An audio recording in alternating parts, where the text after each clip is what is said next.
Harka fuunee akkam jirtu kabajamtoota daawwattoota keenya egaa har'a magaalaa Burraayyuutti argamna. Kitaaba barsiisaa Gamteessaa Kaasaatiin barreeffame seexaa dhalootaa eebbisiisuudhaaf asitti argamne. Egaa eebba kitaabaa kana irratti namooleen garaagaraa argamanii jiru. Hawaasni garaagaraa, barreessitoonni garaagaraas argamanii jiru. Nutis akka wiirtuu miidiyaatti wanta nu argine isiniif qoonna jennee asitti argamnee jirra jechuudha. Nu faana tura.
Galatoomaa jennaa hunda dursa barsiisaa Gamteessaa Kaasaatiin baga gammadde jechuun barbaada.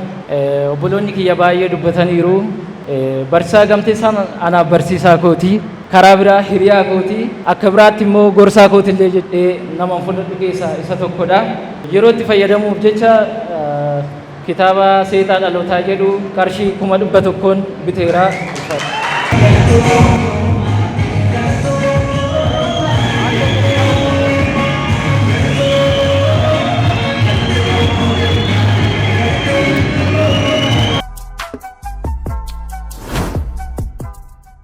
Meewal Habarru.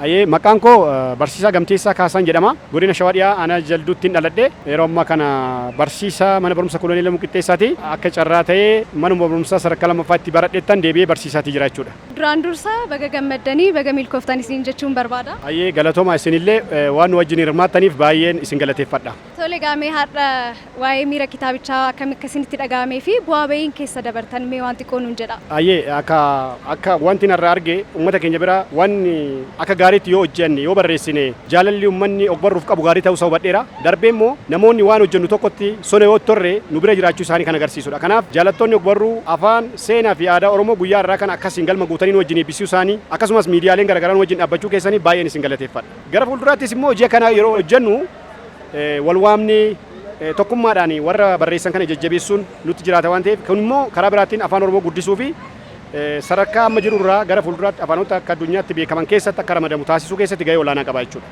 Kitaaba eebbisiisuun waan salphaa miti bu'aa bahii hedduu qaba. Mee waa'ee bu'aa bahii keessa dabartanii waan xiqqoo osoo nu hojjettanii. Kitaaba barreessuun dura dubbisuun dirqama. Kitaaba dubbisuun immoo kitaabota barbaadanii dubbisuudha. Kitaabota sadarkaa nama barbaachisu fakkeenya barataan sadarkaa barnootaatiif dubbisa. Namoonni immoo waa barreessuuf jedhan kitaabota sadarkaa isaan barbaachisu barbaadanii dubbisuun qophaa'uu ta'uu qabu. Beekumsa achirraa yoo gonfatanidha. Yoo dubbisanii ga'uuman kitaaba barreessuutti dhufu jechuudha. Warri seenaa barreessu immoo kitaaba seenaa sirnaan barreessuu qaba. Sababiin isaa seenaan yoo jallate lamuu deebi'ee dhiibamee tokko sirratu miti. Kanaaf barreessitoonni biyya tokko ijaaruu keessatti aadaa biyya tokko addunyaa irratti beeksisuu keessatti duudhaa fi jireenya hawaasa tokko beeksisuu keessatti gahee olaanaa qabu. Wanni barreeffame hambaa ta'ee daddarba dhalootatti. Kanaaf dogoggoroonni akka hin uumamne dubbisnee wantoota nurraa barbaachisaniin barreessinee sadarkaa hawaasa kana gitu. Hawaasa Oromoo yookaan uummata Oromoo miliyoona 60 hanga 70 kana ga'u waan isaan madaaluu fi beekumsa isaanii agarsiisuu danda'uun barreessuu qabna jechuudha. Okay. Egaa mee gara duubaatti sin adeebisuuti. Ogbarruun Oromoo kaleessaa fi kaleessa maal fakkaata? Har'a moo maal irra ga'e isa jedhuuf mee waan tokko jalqabbiin ogbarruu afaan Oromoo akka gaarii yaadota hayyoota adda addaa wixinamee qophaa'ee ture. Ta'us jalqabbii sana irratti namoonni waan harkaa qaban dafanii gumaachanii dhaloota biraan ga'anii leellistoota iddoo horataniiru. Afaan Oromoo sadarkaa gaariitti akka ce'u. Booda irra ga'eet dhaloonni gidduutti laaffisee ture. Amma immoo bifa haaraatiin ho'ee kitaabonni guyyaa guyyaadhaan bakka adda addaatti eebbifamaati jiru. Kun immoo gaarummaa qabaata. Haa ta'uuti wanti nu hanqatu qulqullina irratti hojjechuu irratti darbee wanti mul'atu ni jira jechuudha. Kanaaf wal tuffachuu fi maalla dhibdee dhiisnee warri dhimma afaan fi aartii irratti ogbarruu irratti hojjennu dirqama keenya baannee kan warra barreessaa jiraniif ilaaluu gulaaluu akkasumas immoo akka jajjabaataniif haala mijeessuu fi qabna jechuudha. Kuni dirqama Oromummaa kamiiti yoo namoonni hundumtuu kanarratti gumaachuu qabu jechuudha. Warri abbaa qabeenyaallee warri qabeenya qaban beektonni illee yeroo isaanii aarsaa humna isaanii aarsaa godhanii warra barreessan bira dhaabbachuu qabu. Egaa dhaloota kanaaf immoo waa'ee dubbisuu irratti mee dhaamsa akkamii qabdu? Dhaloonni amma miidiyaa hawaasaa irratti yookaan sooshaal miidiyaa amma jiru kanarratti xiyyeeffannee jirra. Haa ta'uuti yoo dubbisneedha beekumsa horannaa yoo dubbisneedha waa hojjechuu dandeenya yoo dubbisnee jireenya keenya geggeeffachuu dandeenya akka teknooloojii ammaa kanatti jechuudha. Ammayyummaan immoo qaroominni kan dhufu duudhaa fi beekumsa ganamaa yookaan indiijinees naawuleejii jennu sana qofaan osoo hin taane dubbisnee wantoota adda addaa argannaa beekumsa keenya jabeeffannee gara fuulduraatti namoonni dirree ogummaa adda addaa keessa jiran jabaatanii karaa ogummaa isaaniitiin akka hojjetanii dubbisuun dirqama ta'a waan ta'eef dhaloonni sooshaal miidiyaarra otoo gara dubbisuuttis deebi'anii irra baay'ee fayyadamoo ta'u. Sooshaal miidiyaanis bu'aa qaba. Karaa ittiin deemnu sana guutumaan guutuutti gara sanarratti qofa bobba'uurra kitaabota binnee dubbisuu akka hambaatti ol kaa'uu fi gaaf nu barbaachise bakka fuunee too akka hobiitti fayyadamnu sana argachuu qabna jechuudha. Egaa amma kitaabichi eebbifamee jira. Waa'ee raabsaa isaa namni kitaaba kana dubbisuu barbaadu eessaa akka argatuu danda'u mee nutti hima? Ammatti bakka kanaati jedhee dubbachuu hin danda'u tarii mana maxxansaa fi raabsaa kitaaba yookaan immoo kan yoomiyyuu buraayyuutti kan argamu mana raabsaa kitaabaa achi argachuu ni danda'u. Ammatti kanaan alatti harkuma kiyyaa argatu. Haa ta'uuti kitaaba kana karaalee adda addaatiin namoota bira biyya keessaaf alatti erguuf qophiidha. Namoota barbaadan biraan immoo ammallee gahuudhaaf haalota mijeessaatiin jira jechuudha. Kanaaf kitaabota kana baay'isnee gara fuulduraatti akka barbaachisummaa isaatti yuunivarsiitii adda addaatiifis kan erginu ta'a jechuudha. Tole egaa dhumarratti mee dhaamsa yoo qabaattanii dhaamsa keessan nuuf dabarsaa. Ayyee akkuma har'aa kana uummanni Oromoo wal bira dhaabbatee miidiyaadhaan beekumsa qabuun yaadaan humnaan wal bira dhaabbatee ogbarruu isaa dagaagfachuu aartii isaa dagaagfachuu qaba. Barreessitootaaf immoo warra qorannoo adda addaa geggeessanillee jabeeffachuu qaba. Yoo akkas taanedha yoo wal qabannedha afaan Oromoo afaan Afrikaa irratti baay'ee barbaadamaatii fi afaan Oromoo afaan saba guddaa ta'uu isaa sirriitti beeksifachuu dandeenya jechuudha. Kitaabonni guyyaa guyyaan eebbifaman fiilmiiwwan aartiiwwan yookaan immoo sirboonni yookaan weelluuwwan amma ba'an kuni afaan kana istaandaardii guddinaa idil addunyaa keessanii galchuu. Inni immoo qulqullinaan irratti hojjetamuu qaba waan ta'eef beekumsa qabnu wal biraa dhaabbannu gara fuulduraatti hojiilee hojjetaman kamiyyuu hundumaa wal waamnee waliif haa birmannee hojjennuun jedha. Tole hedduu galateessaa barsiisaa Gamteessaa galatooma. Galatooma isinis warri wiirtuu miidiyaa yeroo kamiyyuu hojii akka kanaa akka hojjettaniif gara fuulduraatti nullee isin bukkee jirraa ulfaadhaa galatoomaan jedha. Wiirtuu miidiyaa imala ittaanuuf.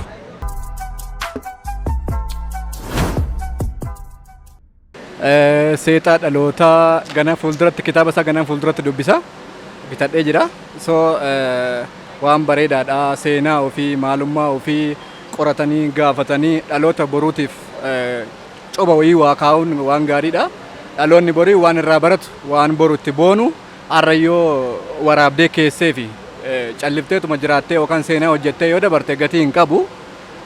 Dhaloota boruutiif immoo maal gochuu qabdaa hojjettee waraabdee yoo keesseef boru dhaloonni suni eenyummaan koo baag godhee dhaloonni suni maal inni seenaan koo maal ture eenyummaan koo maal ture seenaan abboota keenyaa maal ture jedhee gaafa akka salphaatti argataa jechuudha. Viidiyoodhaanis bifa kitaabaanis fiilmiidhaanis aartii kam wajjin wal qabate aartiin humna guddaa qaba. Humna guddaa sanarratti tumsi akkasitti uummanni kun immoo irratti wal gargaaree wal tumsee waan ati hojjettu gubbaatti illee jajjabeessutti waan gaariidha waan bareedaadha an jedha. Maqaan koo Sanyii Yaaredin jedhama. Bulchiinsa magaalaa Hoolotaa Awusoo waa'ee keenyarraan dhufee jechaadha. Tole egaa galatoomii hadha kitaabni seexaa kitaaba seexaa dhalootaa haala ho'aan eebbifamee jira. Mee waa'ee kitaaba kanaa sirna eebbaa kana maal jetta? Waa'ee kitaaba kanaa baay'een itti gammadee barsiisaa Gamteessaa Kaasaa kanaa baay'ee itti gammanneerra.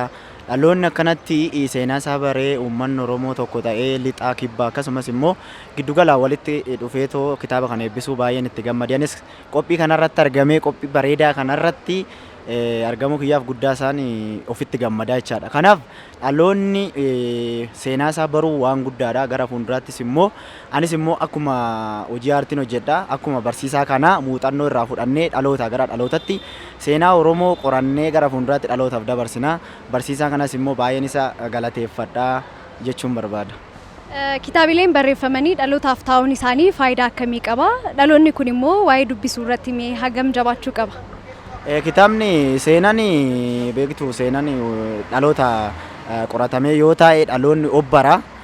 Yoommoo seenaan kitaabni kun barreeffamuu baate dhaloonni of hin baru, aadaa isaan beeku, safuu isaan beeku, safuu jiru kan dagatamee jirus haa ta'u kan ammas jiru qorannee yoo baasanii too gara fuulduraatti dhalcha keenyatti darbee too'i dhaloonni akka obbaru akka aadaa isaa gara fuulduraatti calaqqisiisutti kanaafidha kitaabni kun kan barbaachiseef jechaadha. Waa'ee dubbisuu irratti dhaloota kanaaf maal gorsitame? Waa'ee dubbisuu irratti yeroo baay'ee dhaloonni keenya seenaa baay'een qoratanii kanaaf seenaa qoradhaa. Seenaa jechuun aadaa jechuun eenyummaa saba tokkoo kan sabni tokko ittiin ibsamuu danda'u aadaa yookaan immoo seenaadha jechaadha. Kanaaf dhaloonni keenya dargaggoonnis ta'ee maanguddoonnis namoonni seenaa beekanis hundumti keenyayyuu kitaaba seenaa qorannu seenaa keenya beennu. Kanaaf gara fuulduraatti dubbisaayii ammayyuu ganaadha nu hafa dubbisaayii jechuun hin barbaada.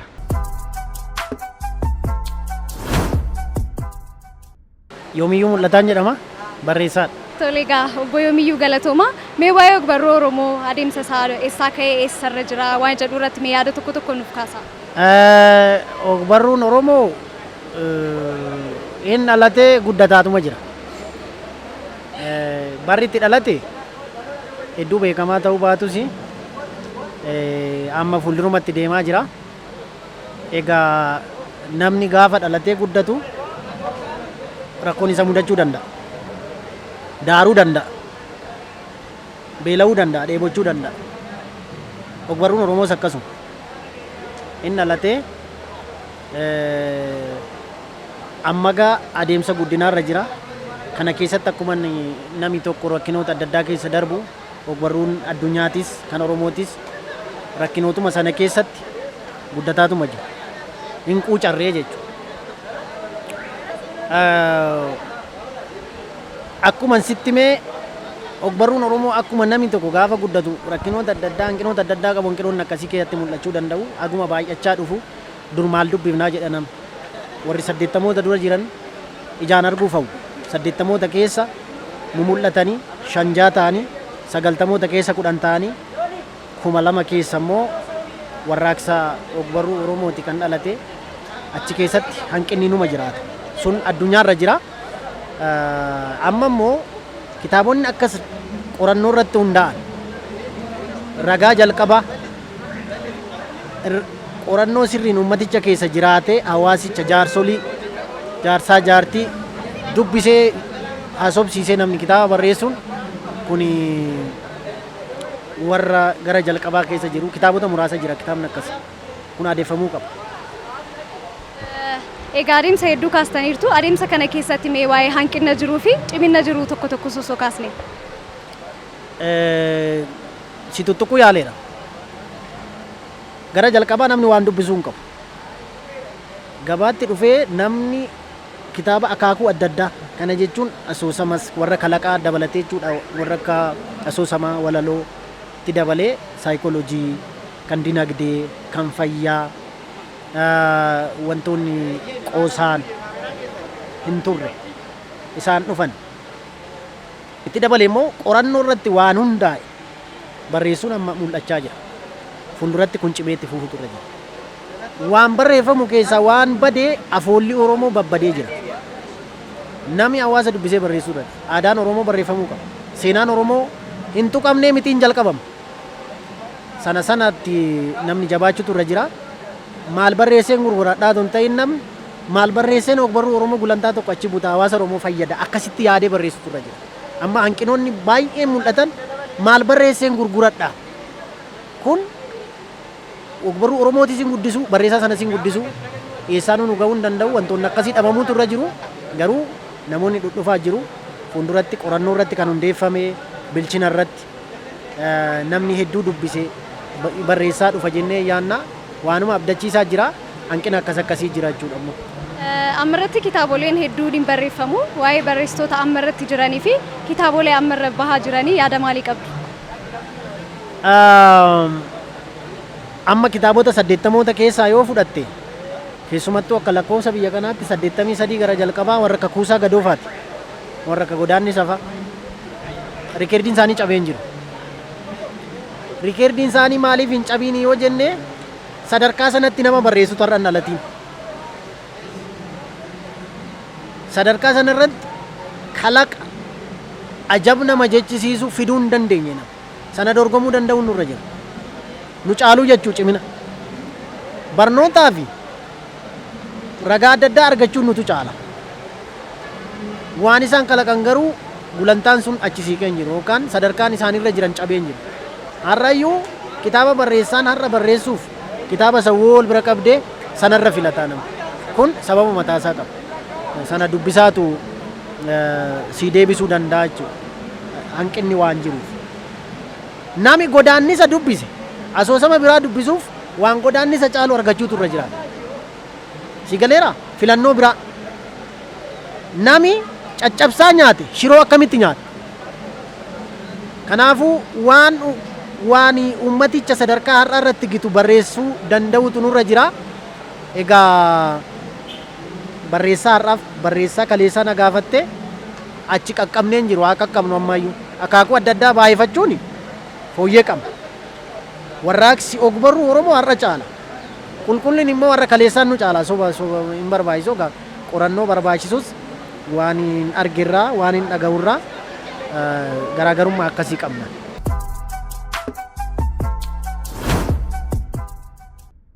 Maqaan koo Kabbadaa Ijoon jedhama. Ani nama jiraadha asuma naannoo Buraayyuuti. Waa'ee mee ogbarruu Oromoo kaleessaa fi har'a jiru akkamitti ilaaltu isin? Ogbarruun Oromoo kaleessa fi har'a baay'ee amma fardaa lafa walirraa fagaata. Oromoon gaa fardaa lafa jedhama mammaaksa irratti. Maalinni kaleessa Oromoon waan jiru hunda afaaniin kan dabarsu. Abidda biratti kan nama saba isaa barsiisaa ture. Waan dheeraa sirna gadaa guddaa waan biyya kana bulchiisa sirna gadaa kana hunda sammuu keessatti kan qabatee jiru. Har'a garuu beekaa baay'ee waan horanneef barreessaa baay'ee waan horanneef isa kaleessa bittinee nu jalaa badaa jiru sana beektoonni nama jiran barreessitoonni nama jiran barreessatii ol kaa'aa jiru. Kanaaf addunyaan bakka geesse gahuudhaaf deemaa jirra jechuudha. Oromoo saba bal'aa kanaaf saba guddicha kanaaf amma ijoollee nama barreessaa jiran baay'ee waan gaarii bakka mageenya baay'ee gaariidha. Akkasitti ilaalaa. Adeemsa ogbarruu kaleessaaf har'aa jiru kana keessatti mee hanqinaaf jabina jettanii wanti isin kaastan maal? Kaleessa jabinni guddaan maanguddoota keenya bira jira. Isaarra barreessan nama barsiisan kana abidda biratti ijoollee isaatti galgala taa'ee mammaakaa bula. Taa'ee itti himaa bula. Kaleessa jechuudha.